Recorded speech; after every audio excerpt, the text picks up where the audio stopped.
মুসলমানরা প্রতিক্রিয়া দেখাবে না, প্রতিবাদ করবে না, কিছু বলবে না। কারণ তসলিমার থেকেও অনেক বেশি বিষধর অনেক চাড্ডি পশ্চিমবাংলার অলিতে গলিতে ঘুরে বেড়াচ্ছে। এবং আমাদের মুখ্যমন্ত্রী যেই পরিমাণ হিন্দু মুসলমান করেন, সেটা তাসলিমা নাসরিনের থেকে অনেক বেশি হিন্দু মুসলমান উনি করে দিয়েছেন। অতএব আজকের দিনে তাসলিমা নাসরিনের বিশেষ কোনো গুরুত্ব নেই, অপ্রাসঙ্গিক ব্যাপার। তাসলিমা নাসরিনকে নিয়ে এর আগেও জানেন কলকাতা উত্তল হয়েছিল, তারপরে তাকে এখান থেকে পালাতে হয়েছিল। এখন বলছি এরা গাজুয়ারি করে সেই তাসলিমাকে আমরা নিয়ে আসবো, মানে মুসলমানদের টাইট দেবো, মুসলমানদের নিচু দেখাবো।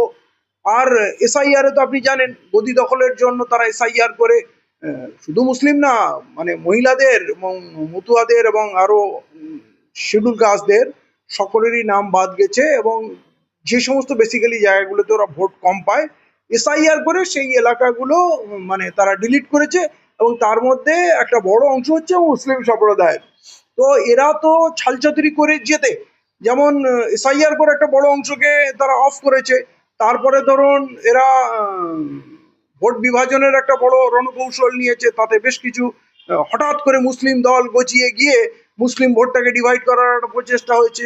তৃতীয় যেটা হয়েছে, বুথ ক্যাপচারিং, মানে কাউন্টিং বুথ, ভোটিং বুথ না, কাউন্টিং এর বুথ ক্যাপচারিং করে সেখানে মারধর করা হয়েছে, ভুল তথ্য প্রচার করে মানে বিভ্রান্ত করা হয়েছে। মানে ভোটটাকে কাউন্টিংটাকে আটকে রাখা হয়েছে, যেটা প্রচার করা হয়েছে যেই যেই জায়গা থেকে ওরা হিন্দু প্রধান এলাকায় জিততে পারে সেই জায়গাগুলো কাউন্টিং করে দেখি যে এত জায়গায় লিড আসছে, ওটাকে কাউন্টিংটাকে রেজাল্টটাকে আটকে রেখে তারা ভয় দেখিয়ে লোককে ওখান থেকে মেরে পিটে তাড়িয়েছে।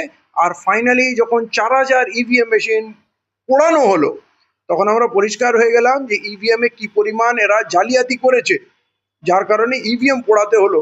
এই হচ্ছে এদের ন্যাক্কারজনক কাজ। অতএব এদের জনপ্রিয়তা নেই, জনভিত্তি নেই। আর আসার পর মানুষের উপরে যে পরিমাণ নির্মম অত্যাচার নামিয়ে এনেছে, তাতে আপনি বলুন ইমাম মুয়াজ্জিন পুরোহিতদের মাইনে উড়িয়ে দেওয়া, তাতে আপনি বলুন ওই আপনার লক্ষ্মী ভান্ডার ফিনিশ করে দেওয়া, এখন যেটা পাচ্ছে অন্নপূর্ণা কজন পাচ্ছে কেউ জানে না, আবার বলছি এই শর্তে দেবো নাহলে টাকা ফেরত দাও।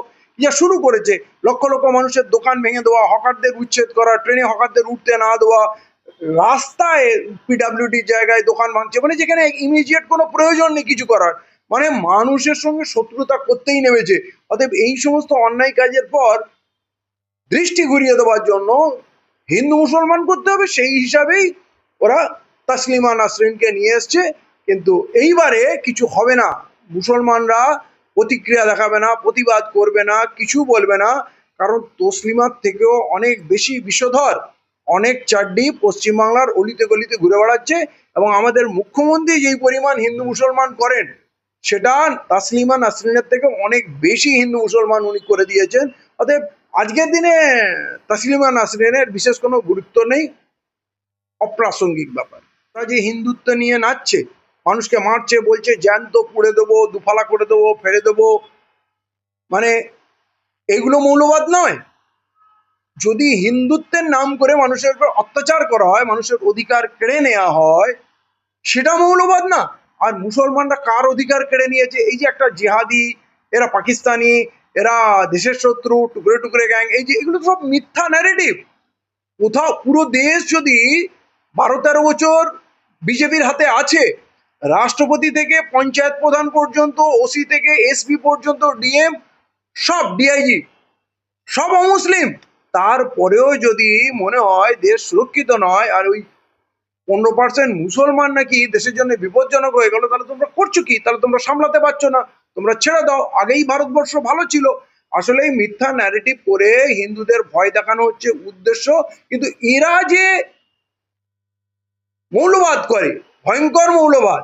এবং আপনি বলুন না, যারা মৌলবাদের এরকম রূপ যে দলিত মেয়েদের ধর্ষণ করছে, রেপ করছে, জ্বালিয়ে মেরে দিচ্ছে, পিটিয়ে পিটিয়ে মারছে যুবকদের, জাতপাতের কথা বলছে, যারা মন্দিরে কাউকে ঢুকতে হয় না, মন্দিরের টাকাগুলো এরা, সব মন্দিরের টাকাই এরা প্রায় লুট করে নিল, এগুলো মৌলবাদের মধ্যে পড়ে না নাকি? এগুলো মানব সেবা।